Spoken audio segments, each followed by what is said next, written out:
Hi friends.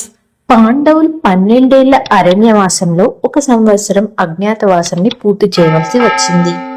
ఒకసారి అరణ్యవాసంలో ఉన్నప్పుడు వారికి తీవ్రంగా దాహం వేసింది. వారు దాహం కోసం తట్టుకోలేకపోయారు.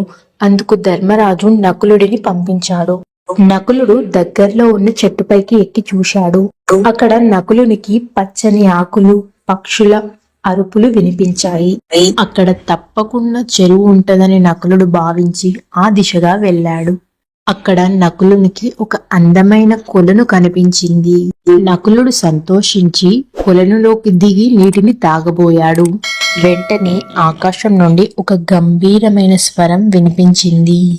ఇది నా కొలను, నా అనుమతి లేకుండా నీటిని తాకవద్దు అని ఒక స్వరం వినిపించింది నకులునికి.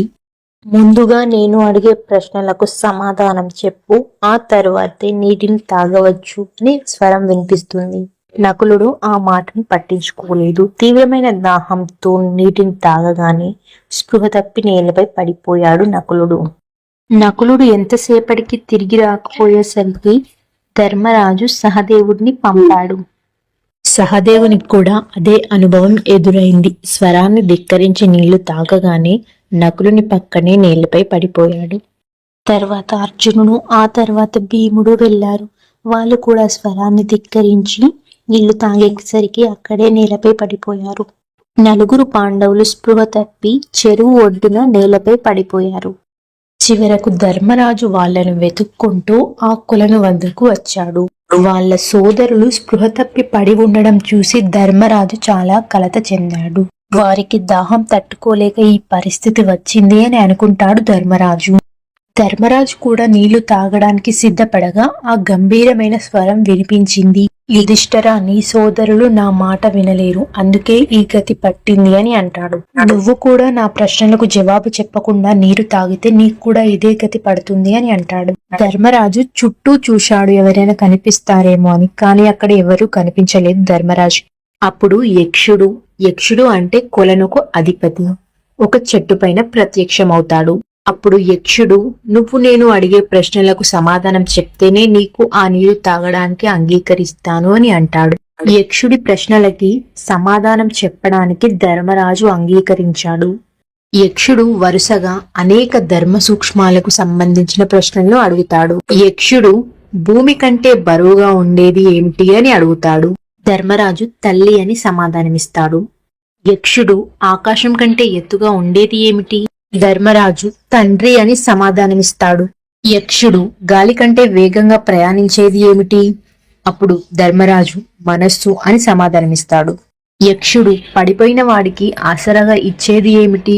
అప్పుడు ధర్మరాజు ధైర్యం అని సమాధానమిస్తాడు. యక్షుడు ప్రపంచంలోనే అతిపెద్ద ఆశ్చర్యం ఏమిటి?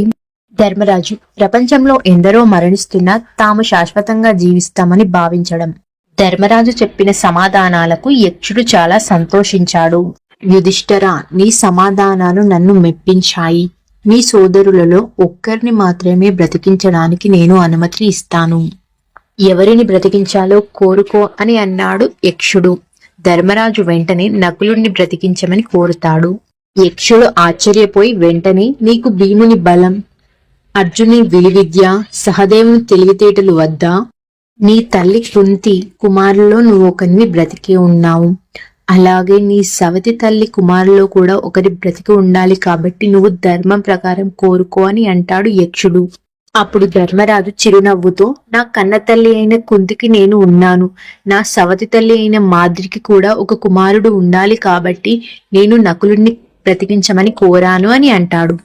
ధర్మం ఎప్పుడు ఇరువైపుల సమంగా ఉండాలి అని అన్నాడు ధర్మరాజు. ధర్మరాజు మాటలకు యక్షుడు చాలా సంతోషించాడు. అప్పుడు యక్షుడు తన నిజ రూపాన్ని చూపించాడు. ఆయనే స్వయంగా ధర్మదేవత. ధర్మరాజు యొక్క ధర్మాన్ని పరీక్షించడానికి ఆ రూపంలో వచ్చాడు. ధర్మదేవత ఆ 4 పాండవులను బ్రతికించి వారిని అరణ్యవాసం చివరి దశలో ఆశీర్వదించి అంతర్ధానం అయ్యారు. ధర్మరాజుకు అరణ్యవాసం మరియు అజ్ఞాతవాసంలో అనేకమైన కఠిన పరీక్షలు ఎదురయ్యాయి. కానీ ఆయన ఎప్పుడూ తన ధర్మాన్ని వీడలేదు. కురుక్షేత్ర యుద్ధానికి ముందు కౌరవులతో సంధి ప్రయత్నాలు విఫలమయ్యాయి. యుద్ధం అనివార్యమని తెలిసినప్పుడు ధర్మరాజు తన ధర్మాన్ని అనుసరించి శాంతియుత మార్గాన్ని ఎంచుకున్నాడు. అన్యాయం చేసిన కౌరవులతో యుద్ధం చేయడం ధర్మమేనని శ్రీకృష్ణుడు వివరించిన తర్వాతనే ధర్మరాజు ఆ యుద్ధానికి అంగీకరించాడు. తన బంధువులను చంపడం ధర్మమా అని సందిగ్ధంలో పడ్డాడు ధర్మరాజు. కాని కర్తవ్య నిర్వహణలో ధర్మమే ముఖ్యమని భావించి ముందుకు సాగాడు. యుద్ధం జరిగిన తర్వాత ధర్మరాజుకు కలిగిన మానసిక శోభను తీర్చడానికి వ్యాస మహర్షి శ్రీకృష్ణుడు అనేక ధర్మ సూక్ష్మాలను బోధించారు. రాజ్యాన్ని పాలించేటప్పుడు కూడా ధర్మాన్ని విడిచిపెట్టద్దని ఉపదేశించారు. ధర్మరాజు తన జీవితాంతం ఆదర్శవంతమైన రాజుగా, ధర్మాన్ని పాటించిన వ్యక్తిగా ప్రజల మనసులో నిలిచిపోయాడు. అందుకే అందరూ ఆయనను ధర్మరాజు అని పిలుస్తారు. ఈ కథ కేవలం ఒక సంఘటన కాదు, ధర్మం యొక్క శక్తిని, విలువను తెలిపే ఒక గొప్ప పాఠం. ఈ వీడియో కనుక మీకు నచ్చినట్లయితే లైక్ చేయండి, షేర్ చేయండి, అలాగే మా ఛానల్ని సబ్స్క్రైబ్ చేసుకోండి.